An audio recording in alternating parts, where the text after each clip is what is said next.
तो टॉपिक क्या था हमारा? When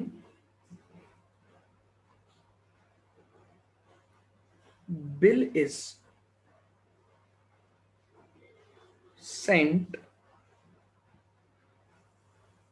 to bank for collection. Sir entries हो गई है इस टॉपिक की। हो गई एंट्री? सब लिखवा दी थी यस क्या? सबने लिख ली क्या? कुछ पुरान है? सर जो पुराने बच्चे हैं उनकी हो रही है, जो आपने दोबारा स्टार्ट किया था हाँ ना उनकी नहीं हो रही। हाँ, तो उसमें नहीं लिखवाई ना? चलिए ठीक है, मैं एक बार समझा देता हूं। When bill is sent to bank for collection, देखिए क्या मैंने आपको बताया था। हम इसको यहीं से स्टार्ट कर लेते हैं। ये एक पर्सन थे मिस्टर ए, और इन्होंने माल बेचा था इस पर्सन को यानी मिस्टर बी को। ठीक है, ये जो ए था इसने माल बेचा किसको? बी को। सोल्ड गुड्स ₹40,000, और एक बिल एक्सेप्ट हो गया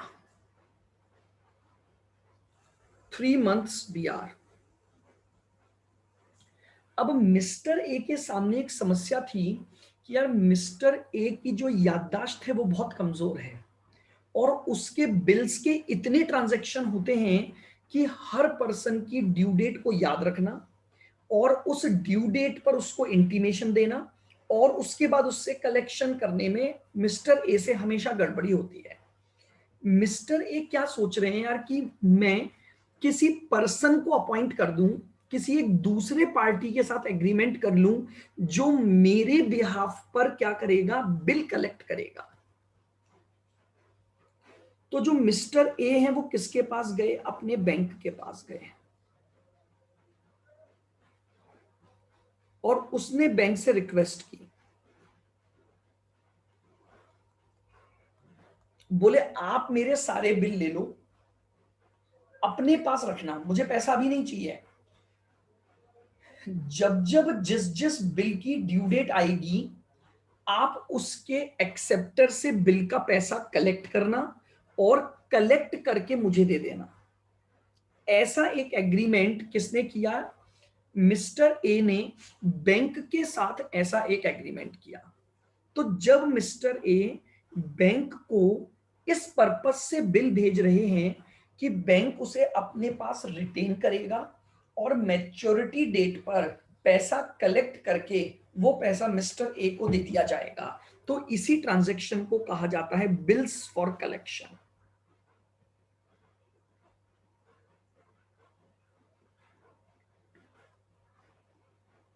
बिल्स फॉर कलेक्शन इसे बोला जाता है। ठीक है, और बैंक इस काम को करने के लिए अपना कमीशन चार्ज करता है। मान लेते हैं कमीशन लिया बैंक ने 2% का। ड्यू डेट पर बैंक क्या करेगा? मिस्टर बी से पैसा लेगा, और वो पैसा किसको दे दिया जाएगा? मिस्टर ए को दे दिया जाएगा, आफ्टर डिडक्टिंग कमीशन ऑफ 2%।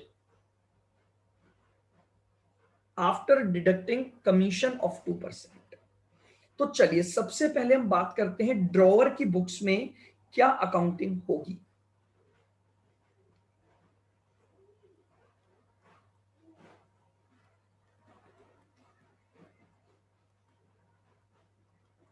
आइएगा बुक्स ऑफ ड्रॉवर। सबसे पहली एंट्री तो आपको बिल्कुल पता है, माल बेचने की हो जाएगी। तो माल बेचोगे तो ये आपका डेटर बन गया। तो mister B account debit to sales,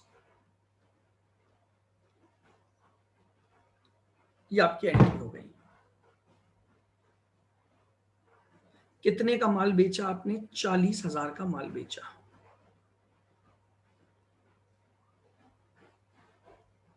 फिर इमीडिएटली बिल्स लिखने और एक्सेप्ट करने की एंट्रियां हुई। तो अब आपकी बुक्स में बीआर क्रिएट हो जाएगा, तो एंट्री बनी BR account debit to mister B. Mister B ने आपका 40,000 का बिल एक्सेप्ट कर लिया।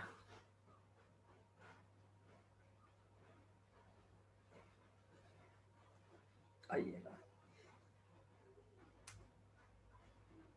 अब आपने इस बिल को किसको दे दिया? बैंक को दे दिया for the purpose of collection. पैसा नहीं मिला है, आपने बिल कलेक्शन पर्पस के लिए दे दिया। तो आपकी बुक्स में एक नया अकाउंट खुल जाएगा, bill sent for collection account.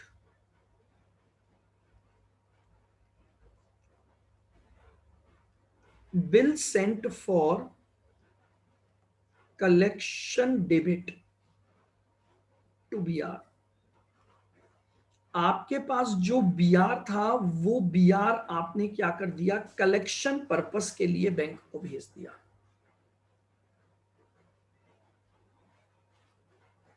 अब जब ड्यू डेट पर आपको इस बिल का पैसा मिलेगा तो आप क्या एंट्री डालोगे?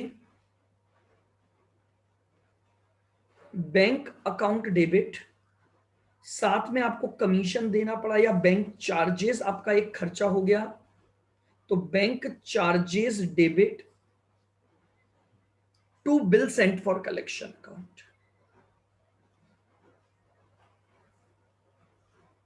टू बिल सेंट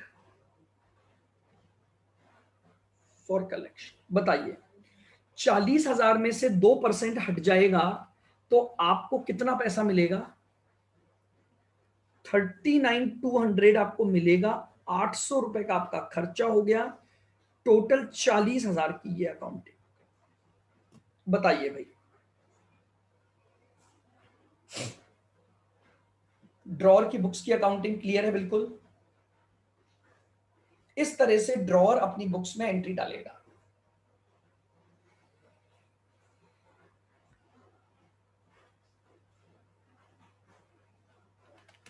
बोलिए, सबको क्लियर है? बिल्कुल।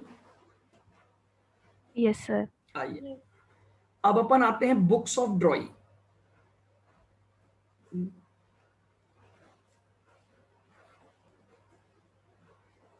ड्रॉइंग की बुक्स में अकाउंटिंग कैसे डलेगी? ड्रॉई ने सबसे पहले तो माल खरीदा, तो उसकी बुक्स में पहली एंट्री तो यहीं से चालू हो गई, परचेज अकाउंट डेबिट टू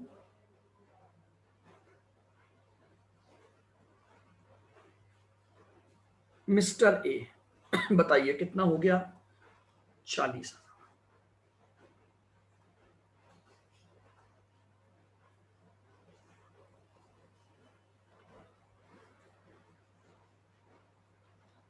उसके बाद मिस्टर ए ने इसके ऊपर बिल लिखा और इसने उस बिल को क्या कर लिया? एक्सेप्ट कर लिया। तो इसके लिए एक लाइबिलिटी बन गई बिल्स पेबल की, तो ये एंट्री डाल देगा mister A account debit to bills payable. तो 40,000 रुपए की आपके पास बिल्स पेबल की एंट्री आ गई। अब इसको कलेक्शन फलेक्शन से कोई मतलब नहीं है, ये तो जब मैच्योरिटी डेट पर पेमेंट करेगा, उसने बिल किसको भेजा उससे कोई मतलब नहीं है। तो ये सिंपली अपनी बुक्स में एंट्री डाल देगा, bills payable account debit to cash या बैंक, कि भैया मैच्योरिटी डेट पर मैंने बिल के होल्डर को क्या कर दिया है? पेमेंट कर दिया है।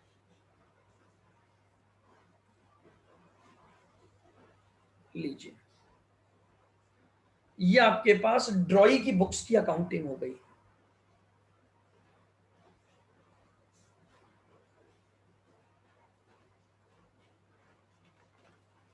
बताइए, क्लियर है? बिल्कुल।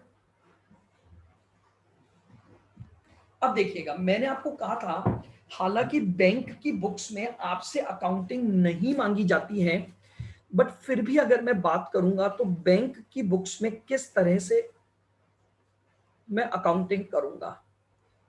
बुक्स ऑफ बैंक, देखिएगा मैंने आपको बताया था बैंक को जब ये बिल मिला तो इस बिल के मिलने पर बैंक को एक तो अधिकार मिला कि भैया वो बी से पैसा कलेक्ट कर सकता है इसके बिहाफ पर। और एज वेल एज इस बैंक की एक लाइबिलिटी भी क्रिएट हो गई कि भैया उसे वो बिल का पैसा किसको देना है, उसे इस बिल का पैसा मिस्टर ए को देना है। तो जैसे ही बैंक को कोई भी बिल कलेक्शन के लिए मिलता है, बैंक को अपनी बुक्स में असेट और लाइबिलिटी दोनों क्रिएट करने पड़ते हैं। ये वाली अकाउंटिंग बस आपको समझ आनी चाहिए। मैं एक बार फिर एक्सप्लेन करता हूं। आप एक नॉर्मल सी बात सोचिए, मान लो मैंने बैंक को एक अधिकार दिया कि तुम मेरे बिहाफ पर जाकर क्या कर सकते हो, मानसी से पैसा ले सकते हो। ठीक है मानसी, मैंने बैंक को बोला कि तुम मेरे बिहाफ पर मानसी से पैसा ले सकते हो। बताओ क्या ये पैसा बैंक का है या मेरा है? सर आपका। मेरा है। लेकिन मैंने बैंक को राइट दे दिया कि तुम कलेक्ट कर सकते हो, मानसी को तुम्हें देना पड़ेगा। तो बैंक इमीडिएटली अपनी बुक्स में एक असेट क्रिएट कर लेगा। बैंक बोलेगा मुझे एक अधिकार मिला है बिल को कलेक्ट करने का मानसी से, लेकिन वो पैसा मेरा नहीं है, मुझे कलेक्ट करके ए को देना है। तो यानी कलेक्ट होने की वजह से एक लाइबिलिटी भी आ गई। तो बैंक इमीडिएटली क्या एंट्री करता है देखिएगा, bills for collection debit, bracket में यहां दिखा दो asset, bill for collection asset account debit to bills for collection liability account.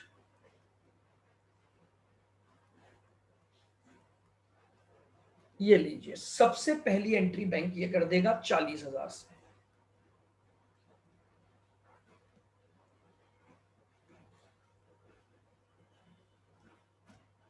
Bank की बुक्स में एक असेट क्रिएट हो गई और बैंक की बुक में एक लाइबिलिटी क्रिएट हो गई।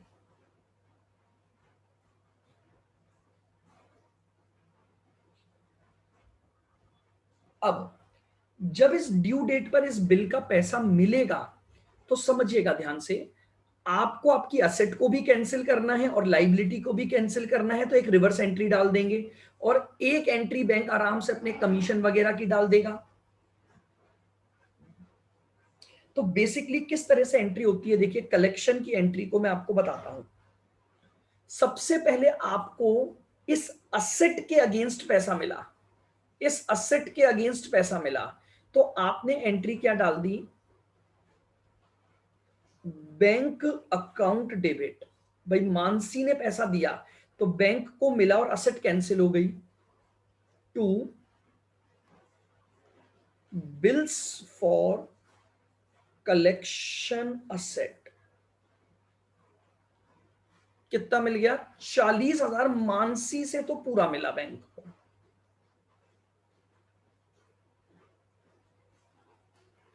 अब बैंक अपनी लाइबिलिटी कैंसिल करेगा क्योंकि बैंक ने वो पैसा मुझे दिया, तो बैंक की एंट्री डालेगा bills for collection liability debit 40,000 to, बताइए क्या बैंक मुझे पूरा पैसा देगा या कमीशन काट के देगा? कमीशन काट के। तो कमीशन तो बैंक अपनी इनकम बुक कर देगा, कितने रुपए, 800 रुपए, और बाकी का पैसा मेरे अकाउंट में क्रेडिट कर देगा टू कस्टमर अकाउंट।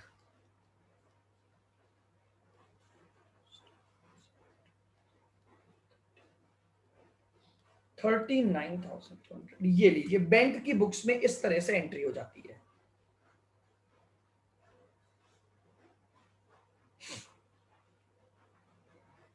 ये सिर्फ आपकी नॉलेज के लिए एंट्रियां हैं।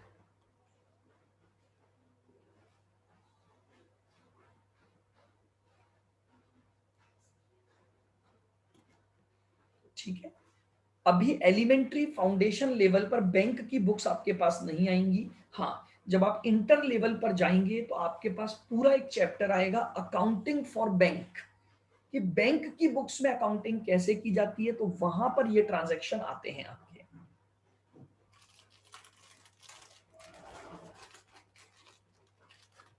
तो बताइए क्या ये पॉइंट भी क्लियर है कि जब आप बैंक को कलेक्शन के लिए बिल देते हो तो किस तरह से आप उसको अप्लाई करोगे।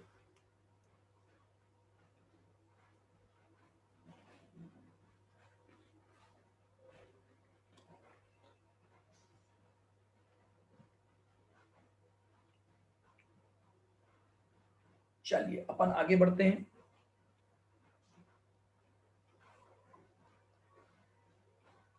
टॉपिक है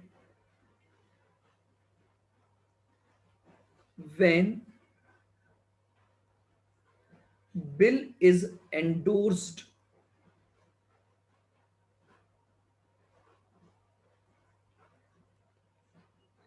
in favor of creditor।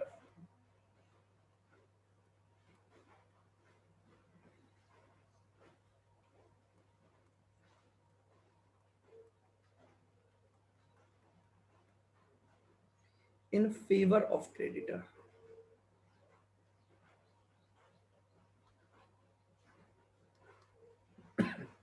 देखिएगा अब एक और ट्रांजैक्शन हमारे पास है,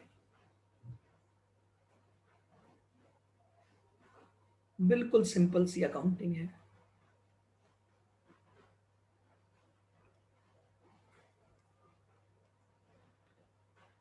मिस्टर ए ने बी को माल बेचा, ये ए है और ये बी है, ₹50,000 गुड्स।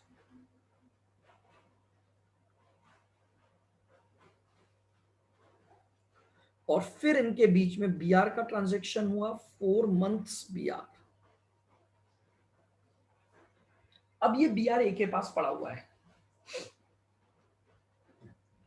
अब ये एक और पर्सन है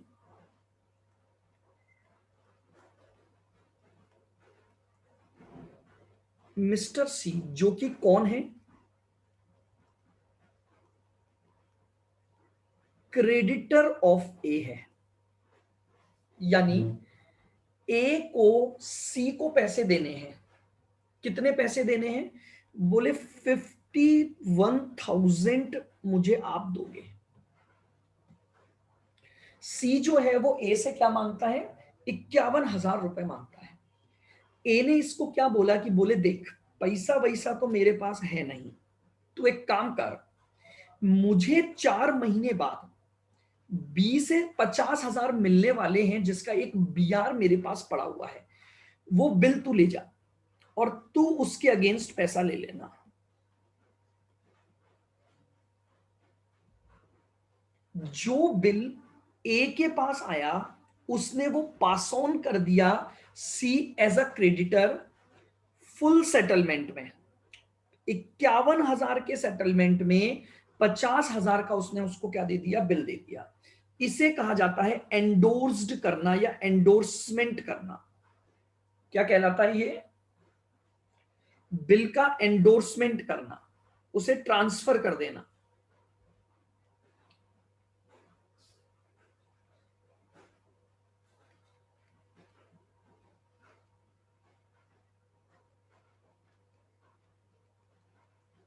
एंडोर्समेंट इन फुल सेटलमेंट।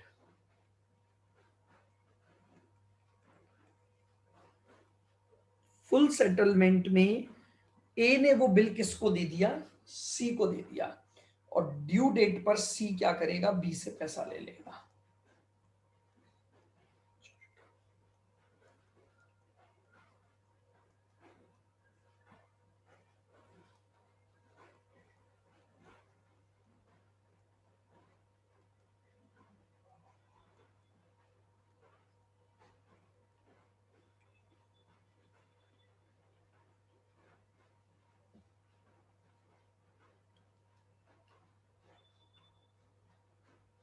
बताइए क्लियर है क्या ये पॉइंट।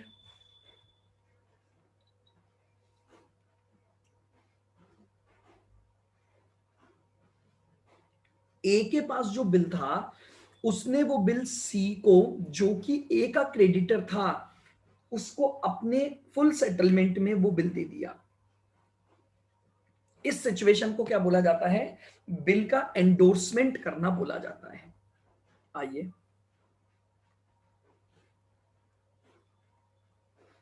Books of drawer. सबसे पहले हम बात करते हैं ड्रॉवर इसकी अकाउंटिंग कैसे कैसे करेगा। मेरे हिसाब से अब तो एंट्री आपको समझ आ गई होंगी। बताइए पहली एंट्री क्या होगी?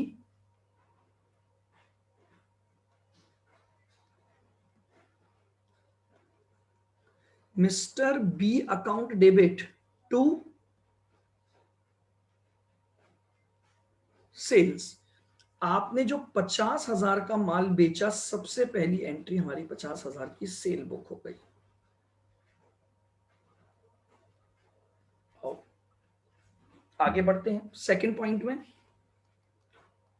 हमने बीआर लिखा तो हमारे पास एक असेट क्रिएट हुई, बीआर अकाउंट डेबिट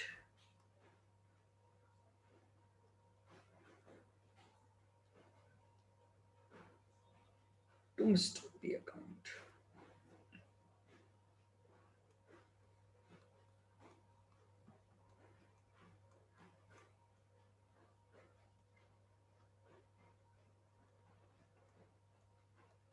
उसके बाद इसने क्या क्या ट्रांजैक्शन किए? उसने इस बिल को इस मिस्टर सी को दे दिया in full settlement.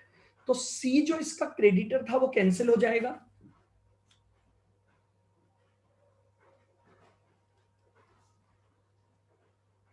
C account debit 51,000 to आपके पास से बीआर गया 50,000 और बाकी का आप अपनी इनकम बुक कर दोगे टू डिस्काउंट रिसीव्ड।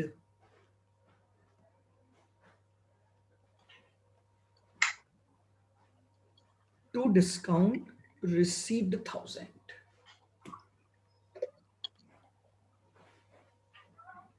बताइए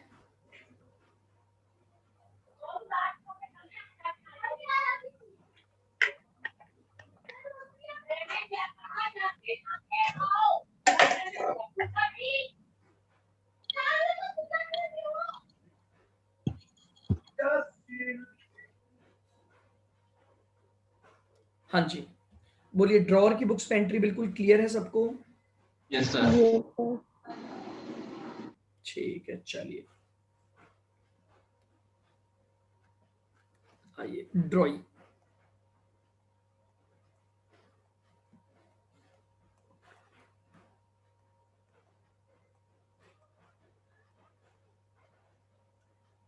ड्रॉइंग की बुक्स में तो हर बार सिमिलर एंट्रियां ही रहती हैं।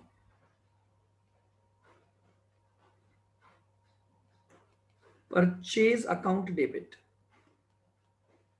To mister A. बताइए मिस्टर ए से आपने कितने रुपए का माल खरीदा? 50,000 का माल खरीदा। तो आपकी बुक्स में ये एंट्री हो गई। आफ्टर दैट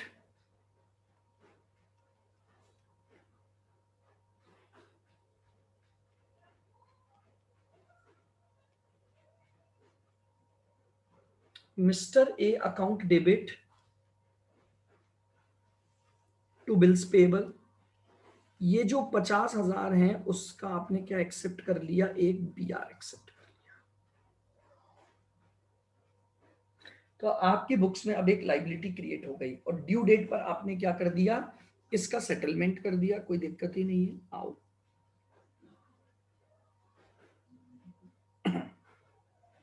तो एंट्री क्या बनेगी?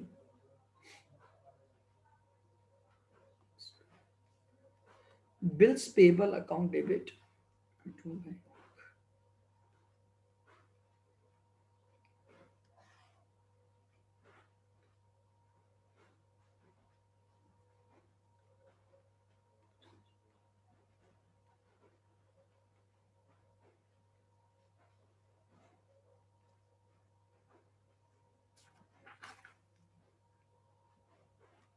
और जो तीसरी पार्टी है इंडोर्सी,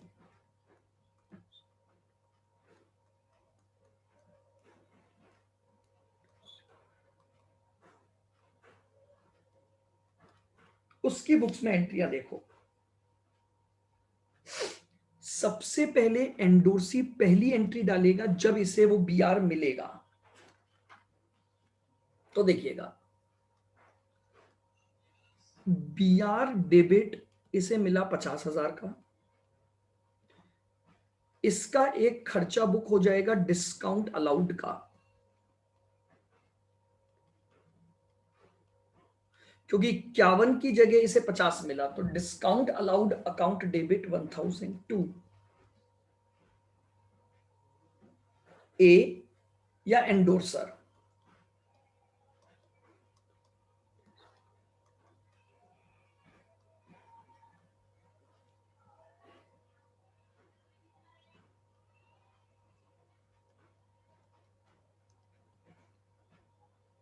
और ड्यू डेट पर आपको इसका पैसा मिल जाएगा।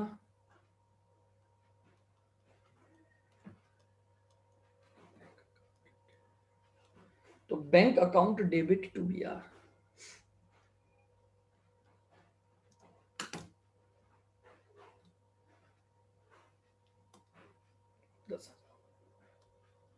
सॉरी कितना मिलेगा, 50,000 आपको ये मिल जाएगा।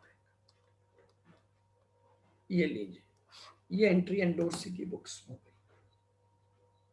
अब मुझे बताइए, यहां तक में किसी को कोई भी प्रॉब्लम है तो मुझसे आप पूछ सकते हैं, किसी भी तरह की एंट्री में, क्योंकि यहां पर आकर फेज 1 हमारा इस चैप्टर का खत्म होता है, पार्ट 1, जहां हमने लिया कि जो भी बिल हमारे पास आए, चाहे वो हमें मिले हों, चाहे हमने वो किसी और को दे दिए तो उसने हमारे बिहाफ पे पैसा लिया हो, लेकिन सभी बिल मैच्योर हो गए, यानी जो ड्रॉई था उसने ड्यू डेट पर बिल का क्या कर दिया, पेमेंट कर दिया। ये मानते हुए हमने यहां तक के सारे केस डिस्कस किए हैं।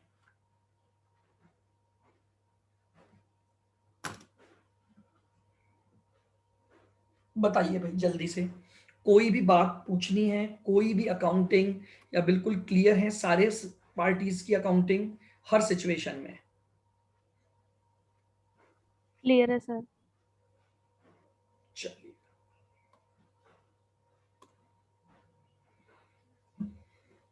अब हम बात करते हैं जो हमारा एक सबसे इंपॉर्टेंट टॉपिक है। अब इसको आपको लिखना नहीं है, लिखने का काम अकाउंटिंग एंट्रियों का आप कल करोगे। अभी आज अपन पूरा समझेंगे तो आपको इससे पूरा ट्रांजैक्शन समझ आएगा। डिसऑनर ऑफ बिल,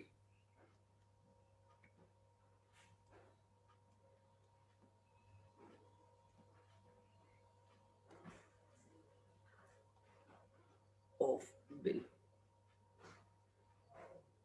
देखिएगा बिल्कुल धीरे धीरे, केवल आप स्क्रीन पर देखेंगे, मैं आपको पूरा पहले ट्रांजैक्शन समझाऊंगा, फिर हम सारी बातों को लिखना चालू करेंगे। देखिएगा,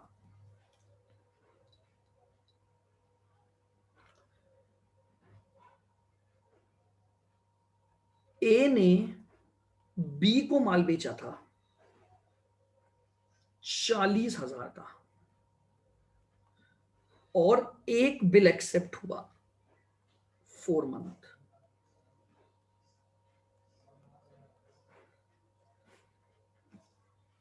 अच्छा जी, अब मुझे एक बात बताओ,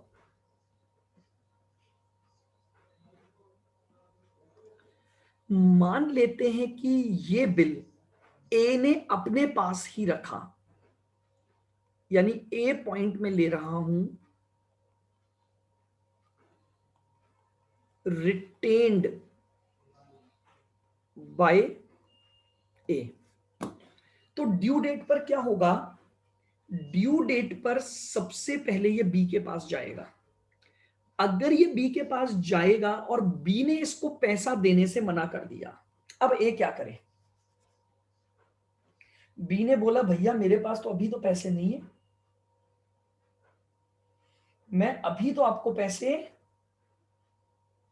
नहीं दे सकता। अब जब आप इसके पास बिल लेकर गए और इसने पेमेंट करने से क्या कर दिया, मना कर दिया, तो इस सिचुएशन को बोला जाता है डिसऑनर ऑफ बिल। लेकिन ये डिसऑनर का जो बिल है अभी तक लीगली कोई डॉक्यूमेंट नहीं बना। हमें कैसे पता लगे, आप समझो, सुनना मेरी बात को बहुत ध्यान से। ए बी के पास गया, अब बी ने मान लो इसको पैसे भी दे दिए और ये बोले कि मुझे तो पैसे नहीं दिए, डिसऑनर हो गया। तो क्या होता है वो समझिएगा। बेसिकली डिसऑनर का मतलब क्या होता है, जो भी व्यक्ति ये प्रूव करना, अच्छा पहली बात, डिसऑनर प्रूफ कौन करेगा? डिसऑनर प्रूफ करेगा जिसके पास बिल होगा। डिसऑनर को कौन प्रूफ करेगा? ध्यान से सुनना बिल्कुल, जिसके पास बिल होगा वो प्रूफ करेगा। अब वो प्रूफ कैसे करेगा? तो वो क्या करता है, ये जो ए है बिल के डिसऑनर हो जाने पर कहां जाएगा? यहां एक पर्सन बैठा हुआ है अपने घर के बाहर, जिसे नोटेरी बोला जाता है। क्या बोला जाता है? नोटेरी।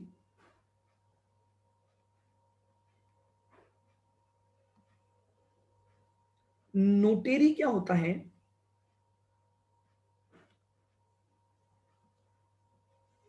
ये जब इसके पास अप्रोच करेगा, ध्यान से सुनना बिल्कुल, तो ये एक डॉक्यूमेंट उठाएगा, उस बिल के साथ अटैच्ड करेगा, जिस पर ये लिखेगा कि भैया इस बिल का पेमेंट किस रीजन की वजह से नहीं आया, किस रीजन की वजह से बिल का पेमेंट नहीं आया। उस बात को ये लिखेगा और उस पर अपनी एक मोहर, एक स्टैंप लगा देगा, जिसको हम बोलते हैं नोटिंग करना। अच्छा मुझे बताओ, इस बिल को नोटेरी के पास लेकर कौन जाएगा? ए जाएगा कि बी जाएगा? ए।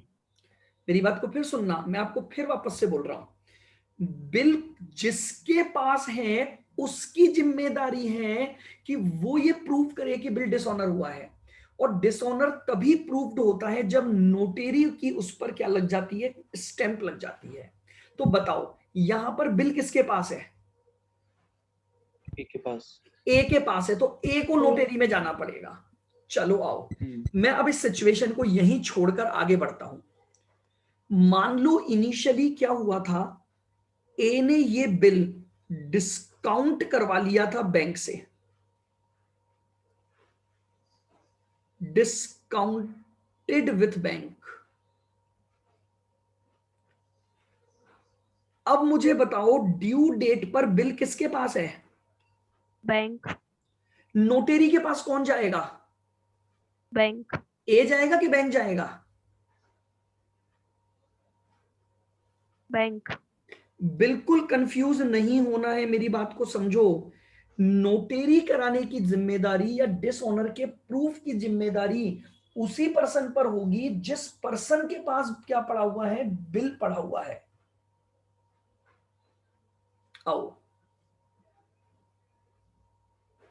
मान लो ये बिल एंडोर्स करके, हमने यही तो सिचुएशन पढ़ी, ये इसको दे दिया गया था।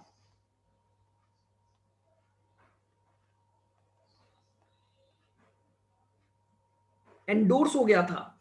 अब बताओ ड्यू डेट पर बिल किसके पास है?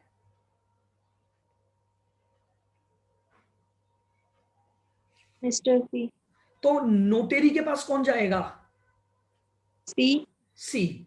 आप जब एंट्रियां करोगे ना तो बहुत आसानी रहेगी अगर ये सिचुएशंस ध्यान है तो कुल मिलाकर मेरे पास एक रूल बना। रूल नंबर 1, अगर कभी भी बिल का पेमेंट नहीं होता है तो जिसके पास ड्यू डेट पर बिल होगा ये उसकी जिम्मेदारी बनती है कि वो उस पर नोटरी की एक स्टैंप लगवा कर लाएगा, जिससे ये पता लगेगा कि भैया इस बिल का पेमेंट नहीं मिला है।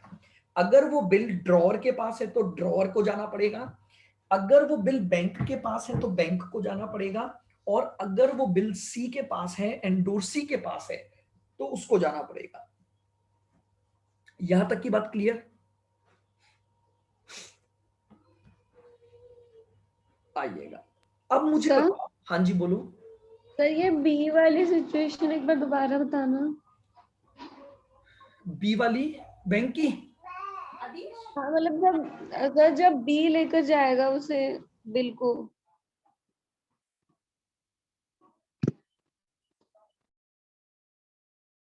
देख एक मिनट वापस बोलो, आपने क्या बोला?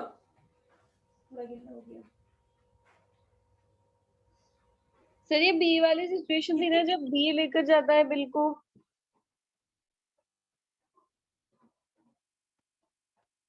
हाँ भाई देखो, मैं वापस से बताता हूं आपको कि जब ए के पास बिल था तो ए लेकर जाएगा नोटेरी के पास, है ना।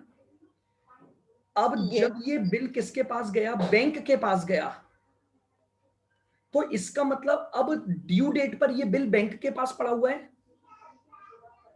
तो अगर ये बिल बैंक के पास पड़ा हुआ है तो इसका मतलब ये हुआ कि अब नोटेरी करवाने कौन जाएगा? बैंक जाएगा। क्लियर? Yes sir. अब अगर ड्यू डेट पर ये बिल इसके पास पड़ा हुआ है और इसने जब पूछा कि भैया मुझे पैसे नहीं दे रहे हो, तो इसकी जिम्मेदारी है कि ये नोटेरी के पास जाएगा।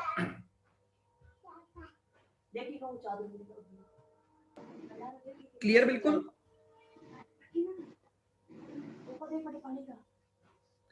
बताइए भाई। यस। अब मुझे एक बात बताओ, क्या ये जो नोटेरी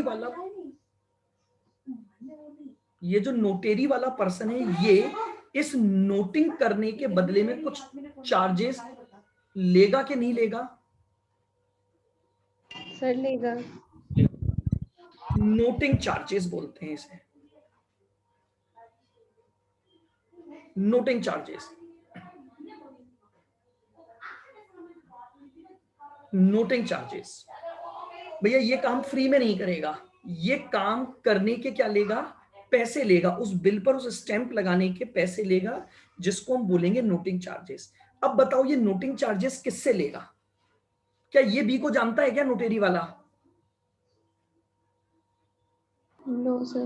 इसलिए जब भी ध्यान रखना, नोटिंग चार्जेस का पेमेंट होगा तो पेमेंट वही व्यक्ति करेगा, इसको तो एक बार, जो कि बिल को इसके पास लेकर जाएगा। अगर ए के पास बिल है वो नोटिंग चार्जेस पे करेगा, बैंक के पास बिल है वो इसको नोटिंग चार्जेस पे करेगा, इसके पास बिल है इसको नोटिंग चार्जेस पे करेगा। यहां तक भी क्लियर? Yes sir. लेकिन मुझे एक बात बताओ, क्या इनकी गलती थी क्या इस बिल के डिसऑनर होने में? गलती किसकी थी बिल के डिसऑनर होने में? सभी की। तो अल्टीमेटली पैसा कौन देगा? बी देगा।